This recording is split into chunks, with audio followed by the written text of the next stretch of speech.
할렐루야. 네, 오늘 말씀은 이제 예레미야가 에스겔이 본격적으로 사역을 하게 되는데 하나님께서 그에게 주신 말씀입니다. 3장과 4장에서 보면은 이스라엘 족속이 현재 어떠한 내적 상태에 있는지, 그들에게 어떤 말씀을 전해야 되는지 이런 것들을 말씀해 주고 있습니다. 또 4장에서는 지금 이스라엘의 형편, 유다의 형편에 대하여 어떻게 앞으로 될 것인지, 어제 제가 실수로 말한 게 있는데요. 그거는 에스겔이 잡혀갔을 때 예루살렘 성전이, 이게 제가 다시 들어보니까 예루살렘 성전이 이미 파괴됐다고 했는데 예루살렘 성전이 아직 파괴가 되지 않은 거죠. 그때는 586년에 예루살렘 성전이 파괴된 거고, 이거는 586년 이전에 있었던 일이었기 때문에 아직은 예루살렘 성전이 이스라엘 유다에 남아 있는 때인데, 그런데 이 예루살렘이 어떻게 될 것인가를 4장에서 4장 5장까지 네 가지의 환상을 통해서 미리 예언을 합니다. 그 첫 번째 환상이 4장 1절에서 3절까지인데요. 그건 토판을 가져다가 그거를 놓고 이 토판을 둘러싸고 뭐 이런 그 상징적인 행위를 하면서 바로 예루살렘이 이와 같이 둘러싸일 것이다 라고 하는 것들을 사람들에게 보여주는 것이고, 두 번째로는 그 범죄한 기간에 따라서 하나님께서 그들을 벌하실 것이다 라는 것을 390일 또 40일을 모로 누워가지고 오른쪽으로 눕고 왼쪽으로 눕고 그런 기간 동안에 움직이지 못하고 그렇게 모로 누워 있는 그런 모습을 통해서 사람들에게 너 왜 그래? 왜 그래? 이렇게 물을 때마다 이스라엘의 죄와 유다의 죄를 하나님께서 이렇게 갚으실 것이다 라고 하는 그 메시지를 사람들에게 전하는 것입니다. 아직 유다는 멸망하지 않은 상태죠. 아직 유다는 지금 계속해서 바벨론과 싸우겠다라고 하는 상태이기 때문에, 그러나 하나님께서 이렇게 멸망시킬 것이고 이렇게 무너지게 할 것이다 라고 하는 것을 어디 사람들에게 얘기하냐면요, 포로로 잡혀온 사람들에게 얘기하는 거예요. 또 세 번째로는 이 예루살렘의 심판 전후에 아주 극심한 기근으로 인해서 모든 사람들이 더러운 떡을 먹듯이 그렇게 기근으로 먹지 못할 것을 겨우겨우 얻어먹는 상태가 될 것이다. 그래서 뭐를 얘기합니까? 이 인분, 사람 똥으로 불을 피워가지고 거기다 먹어라. 그랬더니 주님, 저는 그렇게 한 적이 없습니다 하니까 어떻게 해요? 쇠똥으로 그러면은 그것을 바꿔줄 것이다. 소똥으로 불을 구워서 그것을 먹어라. 이렇게 말하는 거죠. 그러니까 그만큼 먹을 것이 없는 극심한 기근이 그 땅에 들 것을 말하고 있는 것이고, 이제 5장으로 넘어가면 이제 또 다른 메시지가 하나 나옵니다. 왜 하나님께서 지금 여기에 이 포로로 잡혀와 있는 사람, 이미 포로로 잡혀와 있는 사람들에게 이런 메시지를 전합니까? 앞으로 이런 일이 일어날 때를 볼 때 이것이 누구의 메시지라는 걸 알라는 거예요. 하나님의 메시지. 에스겔을 통하여 하나님께서 지금 그 메시지를 너희에게 전하고 있고, 하나님께서 이 포로로 잡혀온 이스라엘, 유다 백성들에게 지금도 그들을 돌보고 있고 지금도 그들의 삶에 관여하고 있다는 것을 그들에게 말씀해주고 있는 것입니다. 그렇기 때문에 이 70년이라는 기간 동안에 어떻게 살 것이냐, 이스라엘을 하나님 택했을 때 이스라엘 백성 잘 먹고 잘 살아라고 택한 거 아니죠. 그들을 택할 때 피로, 황소의 피를 뿌려가지고 그들을 택할 때 하나님께서 출애굽기 19장에 뭐라고 했습니까? 너희는 택하신 족속이요 거룩한 백성이고 나의 소유된 백성이다. 그 얘기는 너의 나라는 너의 것이 아니다 라는 얘기잖아요. 너의 나라는 너만의 너희들의 나라가 아니라 하나님의 나라고, 하나님이 통치하는 나라고, 하나님께서 다 뜻이 있어서 이 세계 열방의 이스라엘을 통하여 하나님의 영광을 나타내고 하나님 믿는 나라가 얼마나 위대하고 얼마나 지혜롭고 얼마나 잘 살게 되는지를 보여주고자 하나님께서 그들을 택하셨고, 그 작은 민족 택하셔서 세계에 보여주는 쇼윈도우, 이 쇼윈도우 해주는, 디스플레이 해주는 그런 나라로 멋지게 만들어 놓고자 하나님께서 그들에게 그 이스라엘을 택했다는 것입니다. 그래서 이스라엘은 너희 마음대로 살면 안 된다. 너희는 내가 산 백성이다. 이번 주에 우리가 계속해서 말씀을 나누고 있는 것이 그거입니다. 우리는 나만의 것이 아닙니다. 내 손도 나만을 위해서, 내 발도 나만을 위해서, 내 눈도 나만을 위한 눈이 아니라 이 눈으로 하나님의 일을 할 것이고, 이 입으로 하나님의 일을 할 것이고, 이 손과 발로 내가 생각한 것보다 훨씬 더 높고 훨씬 더 의미 있고 훨씬 더 큰 하나님의 일을 할 수 있는, 그렇게 하도록 만들어진 주님의 손이요, 주님의 발이 되고 주님의 눈이 되고 주님의 입술이 될 줄로 믿습니다. 이것이 하나님의 우리를 향한 계획이죠. 나는 내 몸 하나, 내 인생 하나 만족하며 살기를 원하지만 하나님은 그것을 위해서 우리를 예수 피로 닦은 것이 아니라 하나님의 처음 계획대로 우리를 하나님의 영광과 능력을 드러내고 나타낼 하나님의 존귀한 백성으로 하나님 삼으시려고, 그러기 위해서 우리 손을 깨끗하게 하고 우리 눈을 깨끗하게 하고 우리 마음을 깨끗하게 하는 것입니다. 에스겔서 3장 처음에 보면은 하나님께서 인자야 하면서 이 에스겔을 부릅니다. 여러분, 예수님을, 하나님을 만날 때 우리가 가장 먼저 알게 되는 게 뭡니까? 내가 누구인지, 나의 정체성에 대해서 먼저 알게 되는 것입니다. 이 정체성이 없으면, 우리는 내가 누구인지 모르면 우리의 삶의 방향이 흐트러지고 목표와 목적도 사라져요. 도대체 나는 누군가?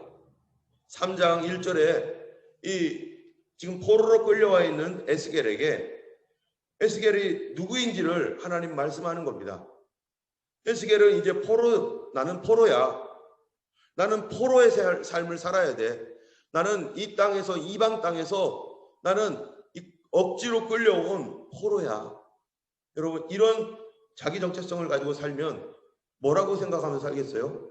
나는 노예고, 나는 식민지 백성이고, 나는 포로로 끌려온 사람이고, 이런 생각밖에는 더 있겠어요? 그런 사람에게 무슨 장래의 소망과 무슨 미래의 꿈이 있으며 무슨 할 일이 있겠어요? 그냥 하라는 대로 하고 대충 살다가 가야지 뭐, 이런 거죠. 그런데 하나님께서 이 에스겔에게 너는 누구냐? 너는 인자. 너 인자야. 너는 발견한 것을 먹으라. 그 다음에 뭐라고 하냐면 너는 이 두루마리를 먹고 가서 이스라엘 족속에게 말하라. 이 에스겔은요, 젊은 청년, 30세에 지금 이제 막 온 청년, 그 청년 에스겔은 나는 하나님의 말씀을 대언할 사람으로 내가 여기 잡혀와 있네. 내가 잡혀온 이유, 내가 여기에 있는 이유, 내가 왜 포로 중에 있는가? 하나님의 말씀을 이 민족에게 전하라고 사명이 있어서 여기 있네. 또 그들을 15절에 보면요, 이렇게 말해요. 우리 한번 3장 15절 한번 읽어보겠습니다. 같이요. 이에 내가 테라비브에 이르러 그 사로잡힌 백성 곧 그 발강가에 거주하는 자들에게 나아가 그 중에서 두려우며 떨며 7일을 지내리라. 하나님의 말씀을 듣고 어디를 갔냐면 테라비브로 갔어요. 테라비브라고 하는 것은 이스라엘의 테라비브가 아니고 지금 포로로 잡혀 있는 테라비죠. 테라비브에 가서 거기에 그 백성들 중에 거하는 거죠. 그 백성들이 왜 이 복음을 전하고 말씀을 전해야 되는데 왜 그 백성들 중에 거합니까? 그들의 형편을 살피고 그들의 상황을 알고 그들이 어떻게 지내고 있는지를 그들에게 알아야 되기 때문에 그들 중에 거하는 것입니다. 여러분, 말씀 맡은 사람, 말씀 전할 사람은요, 어떤 삶을 살아야 됩니까? 그냥 홀로 독야청청하면서 그 세상 사람들은 저렇게 어렵게 살고 있지만 나는 뚝 떨어져 가지고 그렇게 하면서 하나님 말씀이라고 외치는 게 아니라 그들 속에 들어가서 그들과 함께 부닥히며 그들의 희노애락을 느끼며 그들의 고통을 같이 맞아가며 하나님 말씀을 전하는 것이 말씀 전하는 사람이라는 거예요. 예수님께서 하늘 보좌를 버리고 왜 왔습니까?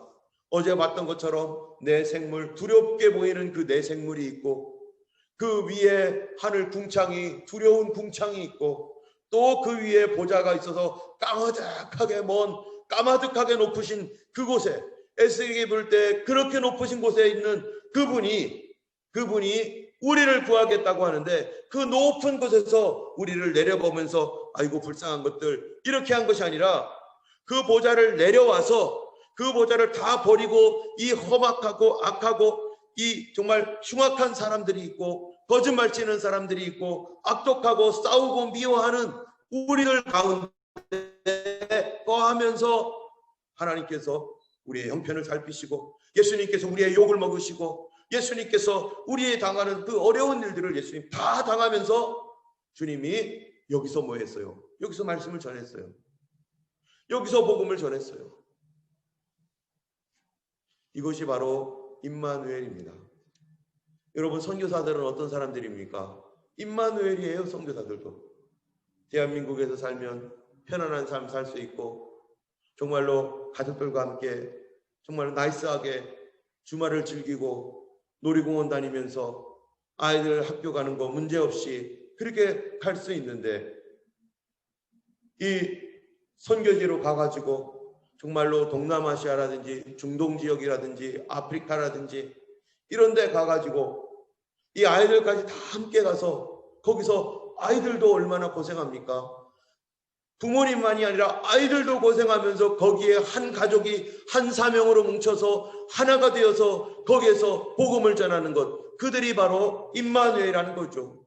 그 민족과 함께 살면서 그 민족 속에서 그 민족이 먹는 음식 먹고 그 민족이 당하는 어려움 당하고 시리아 속에 들어갔은 사람들, 시리아 전쟁통에 시리아 속에 있는 그러한 삶에서 하나님께서 우리를 부르실 때 우리가 있는 사명지, 우리가 있는 그곳과 함께 같이 살라고 부르시고 있는 것이죠. 우리는 여기 호주 정말로 세계에서 정말 얼마나 잘 사는 나라입니까? 그런데 우리가 알지만 이민자로서 와서 여기에 정착하여 살기까지 다른 어떤 나라보다도 힘들고 다른 어떤 나라보다도 고생스럽고 영주권이 없으면 그것 때문에 수만 불 매해마다 이 비자를 갱신하거나 이러기 위해서 얼마나 애쓰며 노력하며 그거를 우리가 다 겪어왔고 그 안에 있는 목회자들이 그 삶을 다 그 바닥을 다 가면서 여기서 말씀 전하는 사람으로 세워져 가고 그들의 형편을 알아야만 그게 언더스탠딩이죠. 우리 가족들 함께 살면서 우리 가족들의 형편과 어려움을 언더스탠딩 해야 됩니다. 뿐만 아니라 정말로 하나님 원하시는 것은 우리 한 가족이 이제는 그리스도 안에서 하나님 부르신 이 땅에서 한 사명을 향하여 함께 기도하고 함께 순종하고 함께 따라가는 그런 가정이 되고 교회도 우리 각자마다 부르신 부름이 있습니다. 그죠? 여러분 개인마다 하나님께서 부르신 다 부름이 있지만 그러나 우리를 모이게 했을 때는 모여서만 해야 할 수 있는 것이 있어요. 모여야만 되는 게 있잖아요. 모여야만 되는 거. 홀로 떨어져 있으면 절대로 못하는데 함께 모여서 교회를 이루어야만 할 수 있는 그것을 위해서 공동적인 사명을 위해서 우리를 부르셨다는 것이죠. 그래서 각각 교회들마다 자기들의 부르신 사명이 달라요.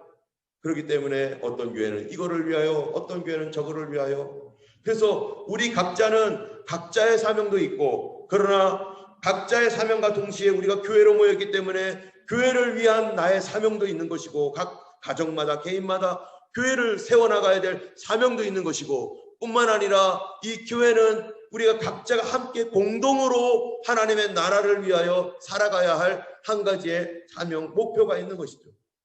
그래서 우리 교회가 여기에 있었을 때 하나님께서 우리는 각자 있는 곳에서 내 사명을 가지고 왔지만 함께 모였었을 때는 또 그 교회의 사명을 위해서 나를 부르시고 나를 여기서 쓰시겠다라고 나를 부르신 것입니다. 우리가 30교회 교회, 30교회 도시를 개척하고 30교회 교회를 개척하는 것들이 나 혼자만의 나랑 동떨어진 것이 아니라 우리와 함께 있으면서 하나님께서 나를 이것을 위해서 부르셨고 주님의 오시는 날을 대비하고 준비하는 이 사명을 전파하고 이스라엘을 위하여 기도하고 그들을 위해서 선교하고 헌신하는 것들, 세컨 제너레이션을 위해서 하는 이런 모든 것들. 그래서 우리 교회 네 가지의 주요한 그러한 것이 바로 첫 번째가 주의 오실 길을 예비하고 준비하고 교회를 개척하고 세컨 제너레이션을 위하고 또 하나가 뭡니까? 우리 성도들 각자 맡아 자기가 받은 사명에서 그 나에게 주신 고유한 사명을 하나님 앞에서 순종하여 헌신할 수 있도록 교회가 돕고 교회가 함께 나가는 것, 그것이 우리의 삶의 방향이고 교회의 방향인 것입니다. 이스라엘 백성들에게 말씀을 전하라고 할 때요, 그런데 이스라엘 백성들이 지금 상태가 어떤가? 이스라엘 백성들에게 전하라고 했던 말씀 메시지는 뭔가? 자, 여러분, 이스라엘 백성들에게 전하는 메시지는요 2장 10절에 있습니다. 2장 10절 말씀을 읽어보면은 뭐라고 되어 있습니까? 그가 그것을 내 앞에서 펴시니 그 안팎에 글이 있는데 그 위에 애가와 애곡과 재앙의 말이 기록되었더라. 애가와 애곡과 재앙, 이러한 말씀을 여러분, 이거 누가 전하고 싶겠어요? 너 멸망받는다, 너 지옥 간다, 너 죽는다, 너 회개하라. 이거 누가 전하고 싶겠어요? 기왕이면 축복의 말을 전하고 싶죠. 그런데 그 말의 당사자도 사실은 자기예요. 그런데 하나님이 이거 먹고 가서 전하라. 이 말씀 소화하고 전하라는 거죠. 우리가 하나님 말씀을 전할 때요, 소화하지 않으면 전할 수가 없죠. 내가 소화 못했는데 어떻게 전하겠어요? 그런데 이 말씀을 먹을 때 어땠는가 보세요. 자, 3장 3절을 한번 같이 읽어보겠습니다. 시작. 내게 이르시되 인자야, 내가 내게 주는 이 두루마리를 내 배에 넣으며 내 창자에 채우라 하시기에 내가 먹으니 그것이 내 입에서 달기가 꿀 같더라. 애곡과 재앙과 애통의 말, 회개하라, 그렇지 않으면 멸망받는다라는 말이 에스겔에게는요 어떻게 들리는 거예요? 이게요, 꿀과 같은 거예요. 회개하라는 말이 꿀과 같은 거예요. 그렇게 살면은 멸망받는다라는 말이 꿀과 같이 들린다는 거예요. 여러분, 우리가 하나님의 사람, 성령이 충만하고 하나님의 은혜가 충만할 때는요, 하나님의 말씀이 회개를 외치고 재앙을 외치고 또 나를 찌르고 막 내 마음을 막 후벼 파는 것 같고 막 이럴 때 하나님의 은혜가 있고 성령의 은혜가 있는 사람은요, 그 말씀이 어떻게 들립니까?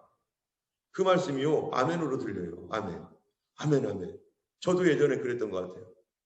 막 부흥 강사님들 모셔가지고 막 벙벙, 옛날에는 막 얼마나 뛰고 다녔어요. 막 벙벙 뛰면서 어떤 분은 막 등치가 좋아가지고 막 뛰면은 막 이 옛날 교회 마룻바닥인데 막 쿵쿵 울릴 정도로 막 뛰면서 막 하는데, 그게 다 막 재앙을 선포하고 회개하라고 하고 막 그냥 침 튀겨가면서 막 그러는데 성도들이 어떻게 듣습니까? 무릎 꿇고 들었잖아요. 우리는 옛날에 무릎 꿇고 그 바닥에 무릎 꿇고 들으면서 그거를 아멘, 아멘, 아멘, 아멘. 그리고 회개하지 않으면 막 심지어 옛날에 어떤 이천성 목사님은 그러면 안 되는데 오늘 같으면 난리가 나겠죠. 그러나 그 당시에는 그런 문화였기 때문에 막 뭐 니은 여 니은 뭐 이렇게 하면 니은 오 미음 막 이런 거 말하면서 막 그냥 막 약간 이상한 욕까지 막 섞어가면서 막 해도 욕 먹는 게 뭐 그냥 늘 먹었으니까 옛날에는 우리는, 그러니까 그거 그래 뭐 일상적인 거였으니까 부모님께 먹고 친구들한테 욕 먹고 교회 와서 또 먹고 막 이랬어요. 그런데 그거 들으면서도 아멘 아멘 하면서 얼마나 울으며 얼마나 애통하며 하나님 그렇습니다, 우리가 그렇습니다, 하나님 용서해 달라고 이렇게 하나님 말씀을 달게 먹었다는 거예요. 그런데 내 안에 성령의 불이 점점점 꺼지고 세상의 정욕이 올라오고 내 안에 하나님의 말씀보다는 인간적인 시기와 욕심들이 점점점 가득 차지면요 어떻게 됩니까? 그런 말을 들으면 있을 수가 없어요. 똑같은 말인데 결국에는 뭐가 문제입니까? 내 속이 어떠냐가 문제더라고요. 내 속이 어떠냐. 여기에 벽이 있잖아요. 벽에다가 공을 탕 던지면 벽이 딱딱하면요 공이 탕 튕겨 나오는데, 벽이 모래로 되어 있다고 해보세요. 모래로. 벽이 스펀지로 되어 있다고 해보세요. 아무리 해도 푹 들어가고 끝나고. 결국에는 어떠한 바깥에서 어떠한 것이 오느냐가 중요한 것이 아니라 내가 어떤 상태에 있느냐에 따라서 환난과 시험과 또 어려운 말과 뭐 칭찬과 뭐 명성과 이런 게 다 올 때 내가 하나님의 성령과 하나님의 은혜로 충만하면 칭찬이 올 때도 하나님께 영광 돌리고 회개하라는 메시지가 올 때도 하나님의 아멘으로 받고, 그런데 내 심령이 그렇지 않으면 어떻게 한다고요? 여기 보니까 7절 한번 읽어보겠습니다. 그러나 이스라엘 족속은 이마가 굳고 마음이 굳어 네 말을 듣고자 아니하리니 이는 내 말을 듣고자 아니함이니라.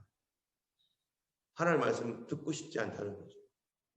그런 마음으로 그런 영적 상태로 앉아 있는 거죠. 여러분, 우리가 하나님 말씀 들어야지 하고 앉아 있는데 내 영혼은 전혀 그렇지 않을 수 있습니다. 내 마음과 달라요. 내 육신의 의지는 오늘 하나님 말씀 들어야지 어떤 말씀 주실까? 그런데 어떤 말씀을 기대해요? 좋은 말씀, 축복의 말씀 기대하는 거죠. 그런데 앉았어요. 그래서 하나님 말씀 들어야 되는데, 그런데 회개하라 하면서 막 내 마음을 후협하고 누가 고자질했나 목사님한테 할 정도로 막 이러고 있으면 막 마음이 불편하고 막 이럴 때 어떻겠어요? 나의 마음은 하나님 말씀 들으려고 하는데 내 영혼의 상태는 들을 준비가 안 돼 있어요.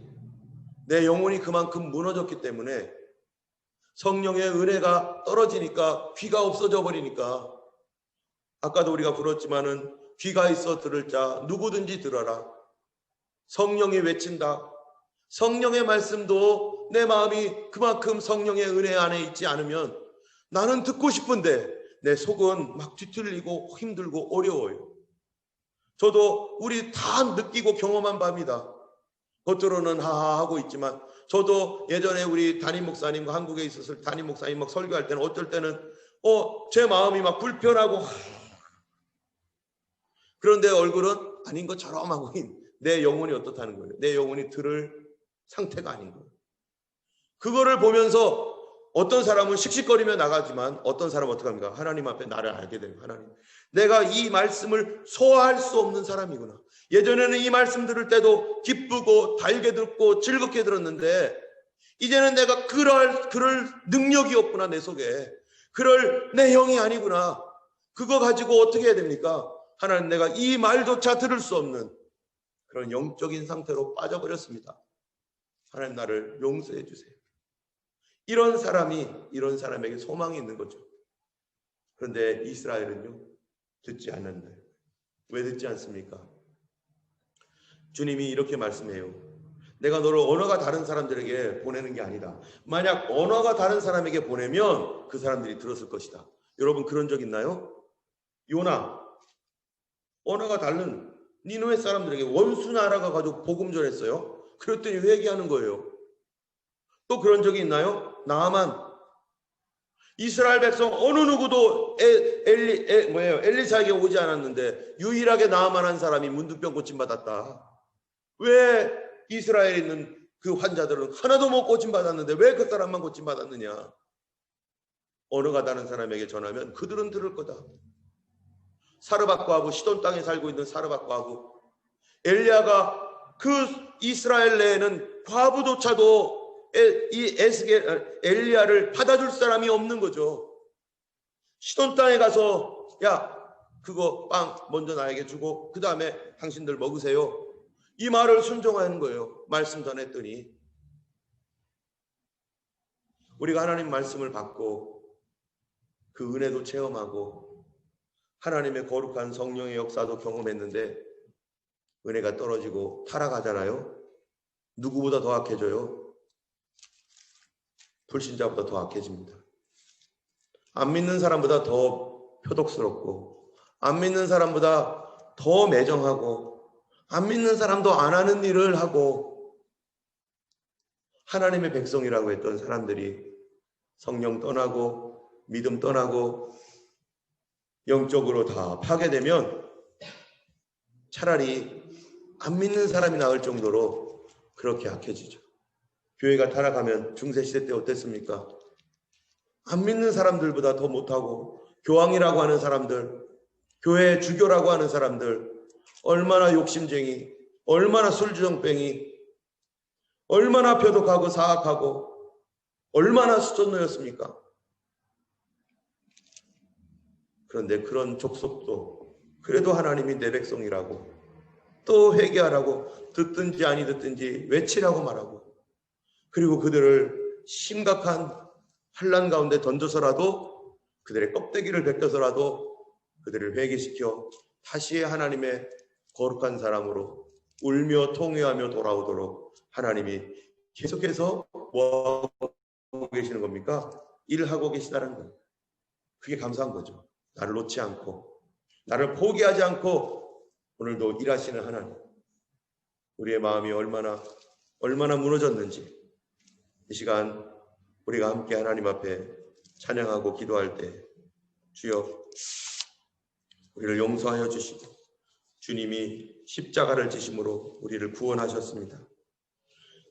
나의 행위가 아니라 오직 그 피를 보고 믿는 자를 용서하시고 사랑하시는 하나님 앞에 우리는 내 행위 보고서는 주님께 돌아갈 자신이 없습니다. 내 마음 마찬가지죠. 나의 현재가 이렇지만 나의 미래가 어떻게 될지 어떻게 알겠어요? 내가 여기서 이렇게 제가 여기서 복음 말씀 전하고 있지만 내 미래에 내가 손가락질했던 타락한 목사님처럼 내가 타락할지 어떻게 알겠어요? 아무도 자신할 수 없습니다. 아무도 나는 절대로 안 넘어갈 거라 이렇게 말할 수가 없어요. 항상 현재가 중요합니다. 오늘이 중요합니다. 내가 이 말씀 듣고 나는 오늘 어떻게 반응할 것인가? 어제까지 어떻게 했든지 상관없어요. 오늘 그 말씀 아니겠어요? 에스겔에게 의인이 어제까지 의인이었고 그들이 회개하지 않고 오늘 악을 했다면 그 전에 했던 의인은 기억된 바가 아니다. 오늘이 중요한 거죠. 이 시간에 265장입니다. 찬송가 주 십자가를 지심으로 주님 예수의 피로 나를 다시 씻어주시고 더 깨끗하게 내 손과 발을 씻으시사 주님 쓰실 수 있는 그러한 하나님의 사람이 되고 우리 안에 주님 주시는 큰 기쁨과 그 은혜가 또 충만하게 넘치도록 우리를 도와주시옵소서. 나의 행위를 보지 마시고 예수 피를 보시고 그 피를 보시고 아버지 하나님 나를 다시 회복시켜 주시옵소서. 우리가 우리 가정을 위해서 우리 교회를 위해서 우리 자신을 위해서 기도하기 바랍니다. 265장입니다.